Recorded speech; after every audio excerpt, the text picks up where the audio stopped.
કતારગામ જેરામ મોરાની વાડીમાં આવેલા વિવાદિત રૂગનાથપુરા સહકારી મંડળીના વી ન્યૂઝ ચેનલના અહેવાલ પછી રૂગનાથપુરા મંડળીના પ્રમુખે આખરે આજે રાજીનામું આપી દીધું છે, કારણ કે દૂધનું દૂધ અને પાણીનું પાણું થઈ જવા પામ્યું છે. તે પણનો વિશેષ અહેવાલ વી ન્યૂઝ ચેનલનો હવે આપણે જાણીએ.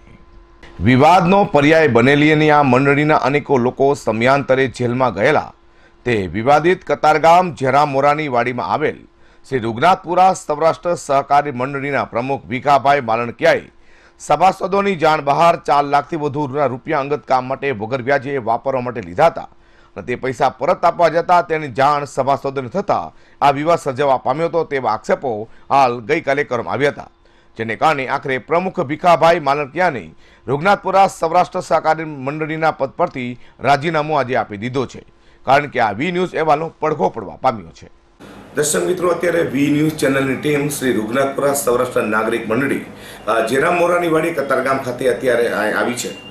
જાણવા મળ્યું છે કે ગઈકાલનો અહેવાલ પછી અહીંના જે પ્રમુખ છે શ્રી ભીખાભાઈ એમને રાજીનામું આપ્યું. શા માટે રાજીનામું આપ્યું, શું કામ આપ્યું, તેમને આપણે મળીએ. નમસ્કાર ભીખાભાઈ.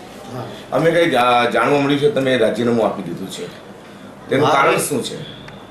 મારી વિરુદ્ધની અંદર જે ગઈકાલે આક્ષેપો થયેલા હતા, તો મારી વિરુદ્ધની અંદર જે કાંઈ પણ છે નિષ્પક્ષ તપાસ થઈ શકે એટલા માટે મેં પ્રમુખ તરીકે રાજીનામું આપેલું છે. તમારી સાથે બીજા કોણ કોણ રાજીનામું આપ્યું? મારી સાથે મંત્રીએ પણ રાજીનામું આપેલું છે. અચ્છા, હવે ગઈકાલે ઇન્ટરવ્યુ અંદર તમે કહેલું હતું કે મેં 50,000 રૂપિયા ભર્યા છે.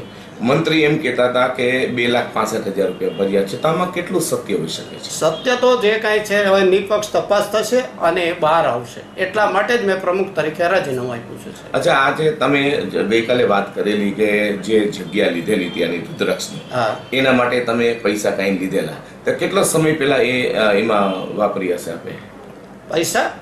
પૈસા મેં નથી લીધા. પૈસા તો જે કાંઈ છે વલ્લભભાઈ રવજીભાઈ માળવી કરીને જે છે ત્યાં જે પથ્થર બેસાડવાનું જે કામ કરતો હતો એને પૈસા એના વાઉચરથી સહીથી લીધેલા હતા, એ પૈસા જમા કરાવ્યા છે. એને હવે જે કાંઈ છે એને બિલ મૂકેલું હોય તો એ બિલ પાસ કરવાનું હોવાથી એને કીધું કે તમે તમારા જે પૈસા પાછા અહીંયા જમા કરાવો, તો એ મને આપી ગયા અને મેં જમા કરાવ્યા છે. એ જ એની સહીવાળા વાઉચરો પણ છે.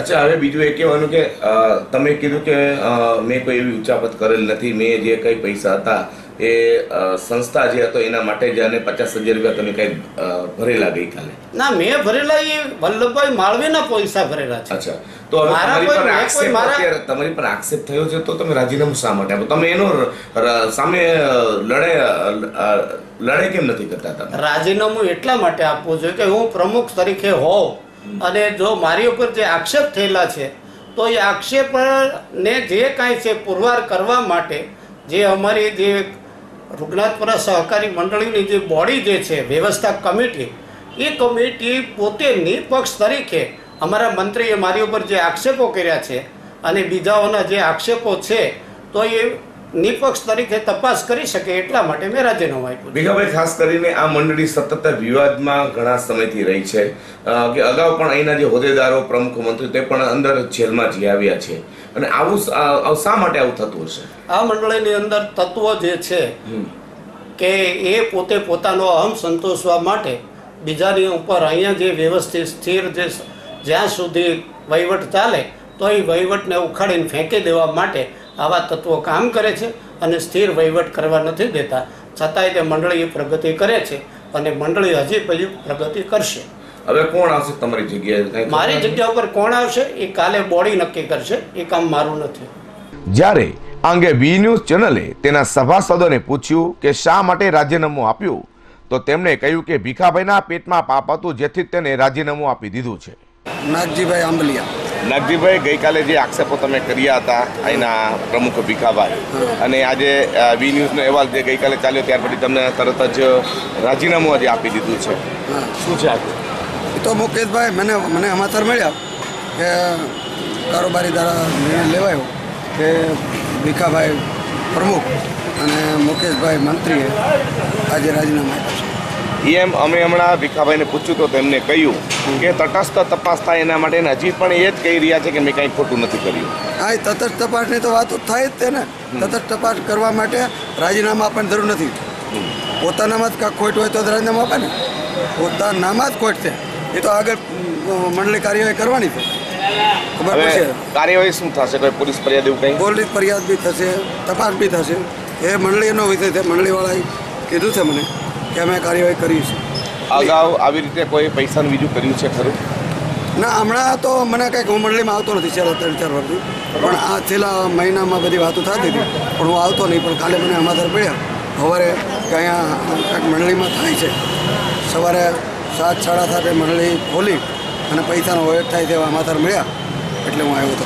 આપણે કતારગામના જેરામ મોરાની વાડીમાં આવેલા મારી પાછળ દેખાઈ રહ્યા સૌરાષ્ટ્ર રૂગનાથપુરા સૌરાષ્ટ્ર નાગરિક મંડળની અંદર છે. અહીંના પ્રમુખે રાજીનામું આપી દીધું છે. અમે તેમને જણાવ્યું તો તેમને કહ્યું કે તટસ્થ તપાસ માટે. તો તટસ્થ તપાસ કરી તો ખરેખર સાચા વ્યક્તિ હોય તો તેને લડવું જોઈએ, રાજીનામું આપવું જોઈએ, પરંતુ રાજીનામું આપી દીધું છે. અહીંના કેટલાક લોકો છે, આ મંડળીના સભ્ય છે, તેમને કહ્યું છે કે રુદ્રાક્ષ જે બિલ્ડિંગ છે તેની અંદર રૂગનાથપુરા મંડળી બની છે તેનો ખરેખર ભાવ જે મંડળી ખરીદી કરી એનો આટલો બધો ન હોય છતાં પણ તેમને આટલો બધો શા માટે રૂપિયા આપ્યા તેનો પણ એક પ્રશ્ન છે.